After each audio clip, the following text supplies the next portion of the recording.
Blockchain has been called the most disruptive technology of this millennium. Since the millennium is only 16 years old, it's probably not much. Just to quantify how disruptive it is, I think we in San Francisco and Silicon Valley are very, we hear disruption all the time. You know, a dog walker puts his appointment book on the web and he thinks he's disrupting the dog walking market. So I just want to quantify what disruption is and how big of a disruption this really is. And to do that, I think we should actually start with asking ourselves this question: why is a Bitcoin worth almost $1,000? A bunch of people sitting in their basement flipping bits synchronously, why should it be worth anything more than 1 penny or less? You have to ask yourself this question. You should also ask yourself the question, why other chains that came after it, like Litecoin here, is worth only a tiny fraction of the value of Bitcoin? Why is even Litecoin worth a lot more than, say, the Kuwaiti dinar or the euro or anything like that? What brings this value? What makes people willing to pay this much? And I think I can illustrate why. So imagine a town where there are two kinds of houses. The even-numbered houses are just like your houses right here. They have the walls and everything is exactly the same. There are also odd-numbered houses where the only difference is when you buy the house or when you rent the house, you don't get the key. A key master holds the key for you. And to go into that house, you basically have to ask him to let you in. And when you leave, you have to tell him to lock after you leave. So if the even-numbered house is worth, say, $500,000, how much would you say the audience is the odd-numbered house worth with the key master? How much would you pay? Anyone? Would you pay more to not own the key, or would you pay less when you don't have control of the key? Less. So, but maybe you're willing to pay 300 grand or something like that.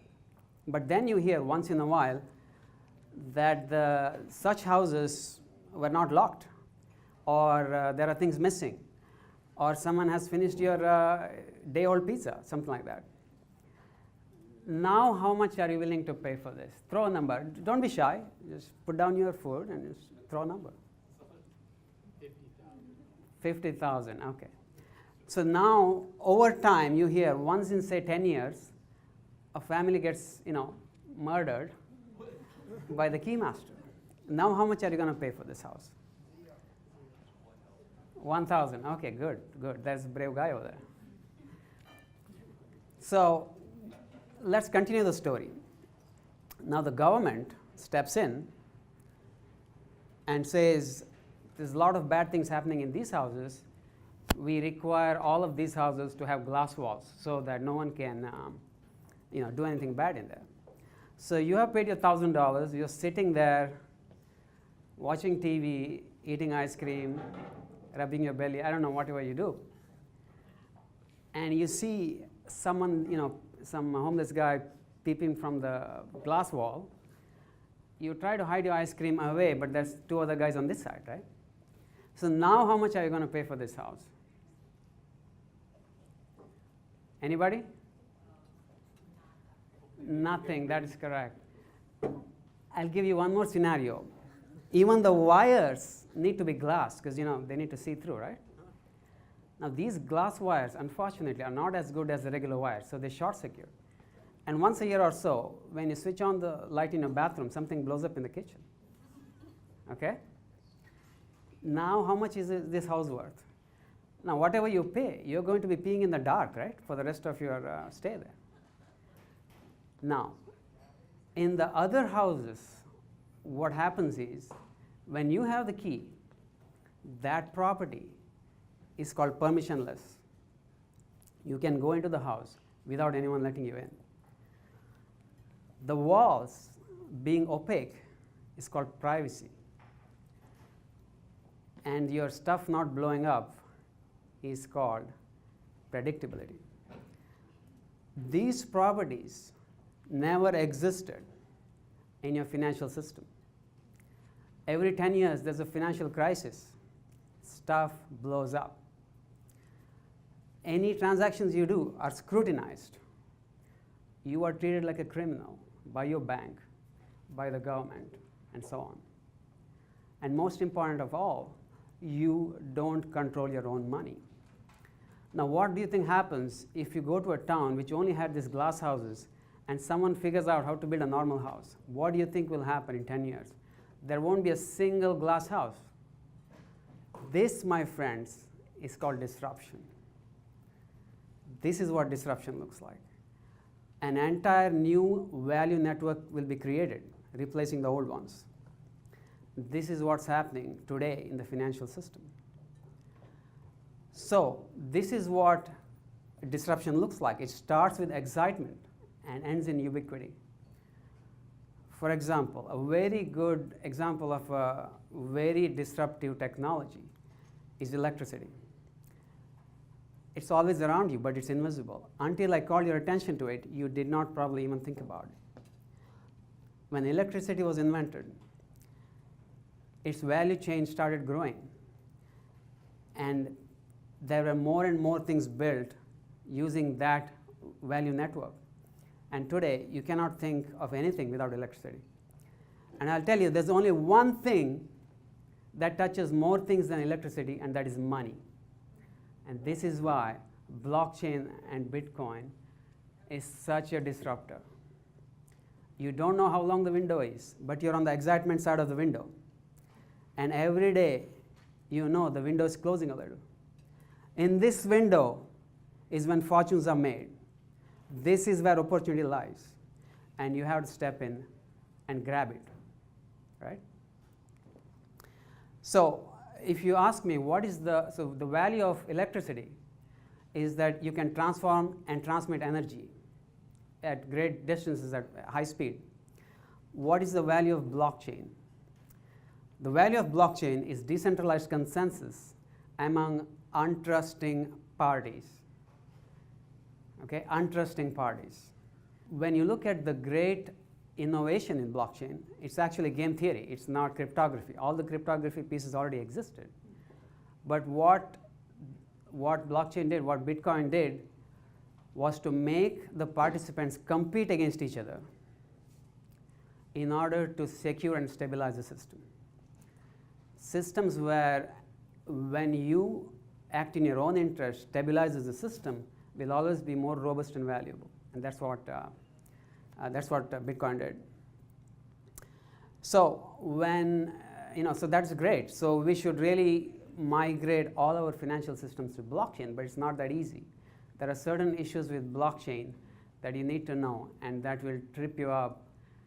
So let's discuss them one by one. There are a lot more. I'm just pointing 3 here. The first is scaling. Currently, the Bitcoin network, which is the most robust and the first blockchain, sort of tops out at 7 transactions per second. This means you cannot even trade something like Intel stock. You need a way to scale this somehow, maybe doing things off-chain and only doing certain things on the blockchain. The second major obstacle is the fact that everyone is trying to build on the chain, and there'll be competing subchains. If you look at the purple squares over there, those were chains that eventually got abandoned. They got abandoned. That means any trade that was on that chain is no longer going to be in the final chain. So if you are doing a trading system, you did some arbitrage somewhere else. Now your chain is no longer the longest valid chain. So what happens? That trade never happened. So it is very hard to do any sort of real-time trading on it. And the last is the fees on the major blockchains are non-trivial. You cannot do millions of transactions. It would bankrupt you. It would make your strategy not profitable. So there are other things as well, like 51% attack and so on. I just won't go into that right now. So there is an option of something called a permission blockchain. In a permission blockchain, what you try to do is you don't want people to compete against each other. Instead, you have certain entities that approve who can confirm transactions. And there's some argument that it's valid that systems that are virtual work very well with permissionless blockchains, but systems that have friction, that have a component in the real world, may work better with permission blockchains. So for example, real estate.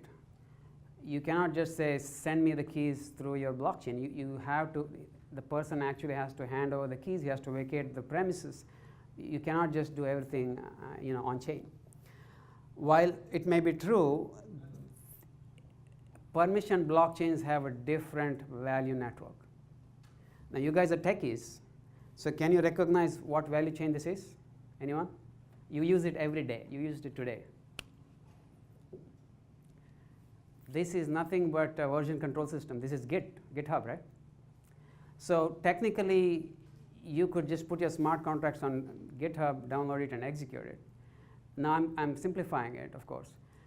And this is not to discount this technology. GitHub is valued at $2 billion, and everyone loves it, and there's some value to be delivered there as well.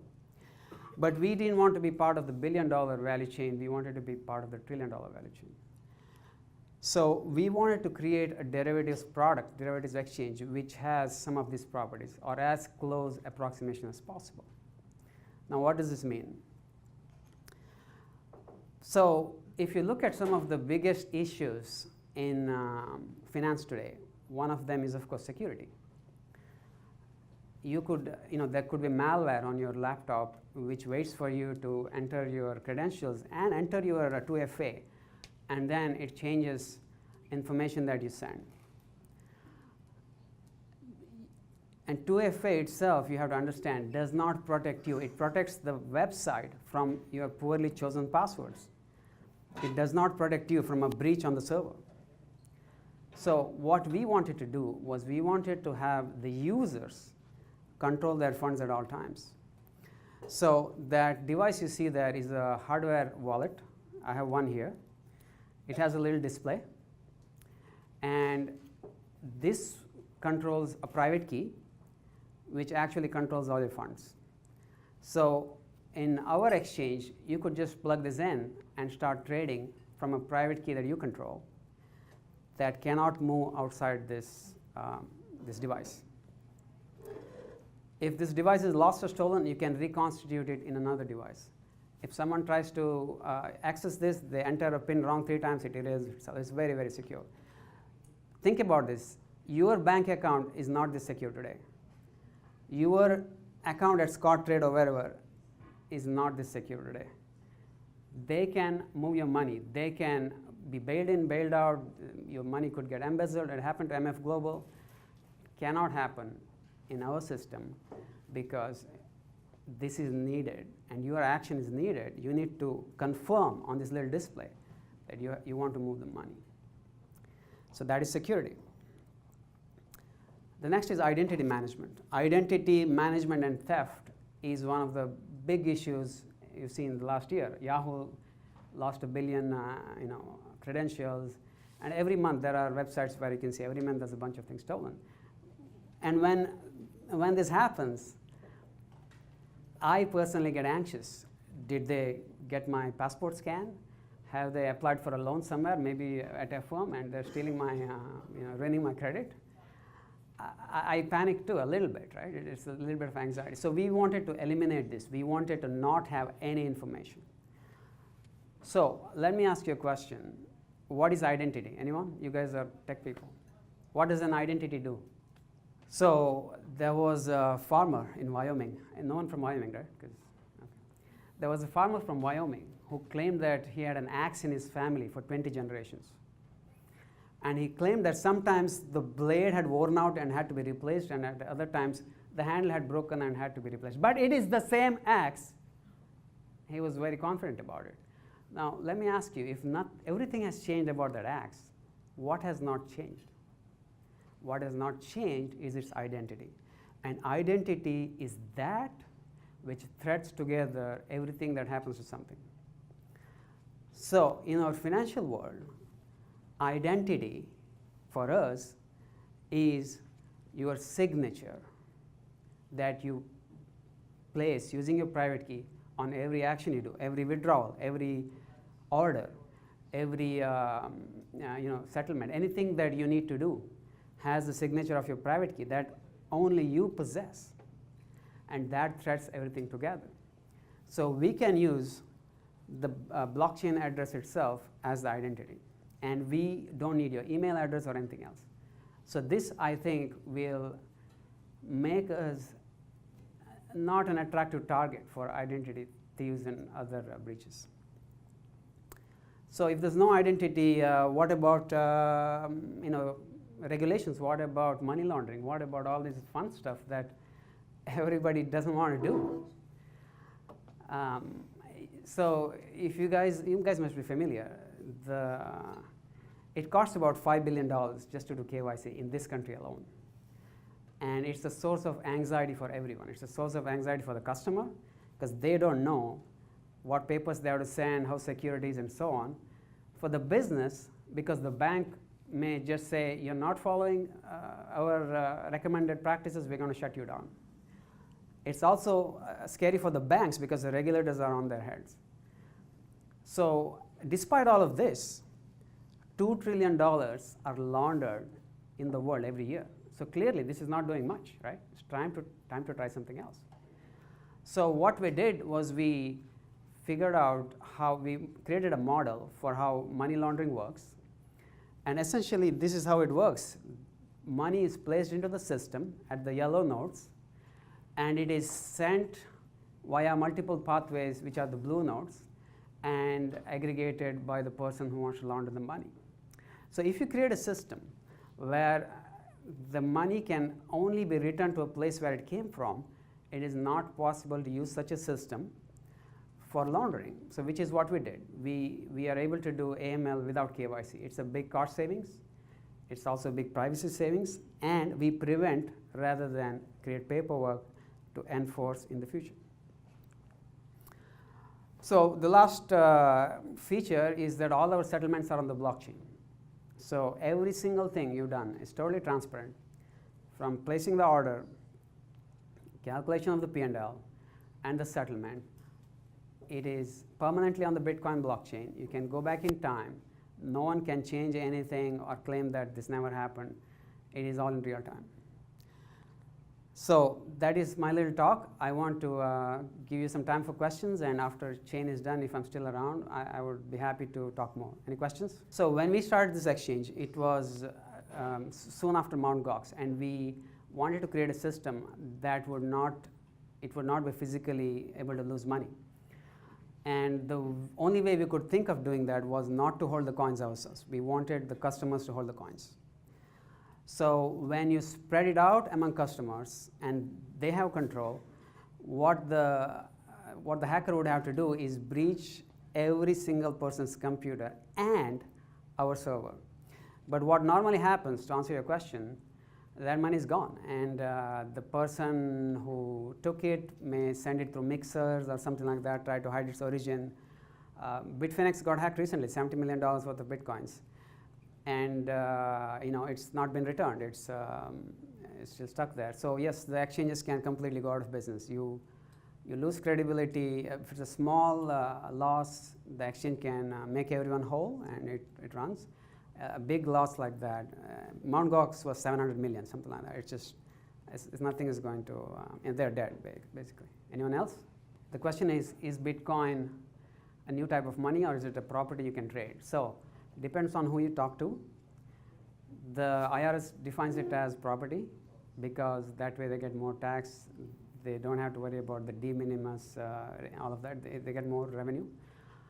But if you look at what people can use it for, it's definitely, you can use it as currency. You can use it to pay for things. You can actually get paid in Bitcoin. You can spend in Bitcoin. You can get a little MasterCard filled with Bitcoin that when you spend it in real time, it translates to your local currency. And the world is waiting for a universal currency, and this could be it, to answer your question. So this is just a means. This is not actually the key. The key is created by a permutation of 24 words. The set of words is fixed. The permutation creates the entropy to secure the key. So using those words, you can reconstitute this from either this identical hardware or any hardware that supports the protocol. And there are 4 or 5 of these. There is a Trezor and Keep Key and so on. And you can, it's like you never lost your money. If you lose this, you just, initialize another one and start using it. Okay, so let's say that I'm the exchange and you are the bad guy with a lot of money, right? Yeah. Now, if you deposit money into the exchange and if you can only withdraw to where you took it from, then you cannot, the transfer to the exchange does not help you in hiding the source of the money. So in other words, if you draw a graph of all the movement of money, it is a loop. And when they do analysis of money laundering, they essentially look for cycles. And if there are cycles within cycles, they can trim out those cycles. So the way it works is you send money to here, and you can only withdraw to that point. So it is as if you never actually sent money here. They can trace it from there. That's how they do it. So you disrupt what's called the placement phase of money laundering.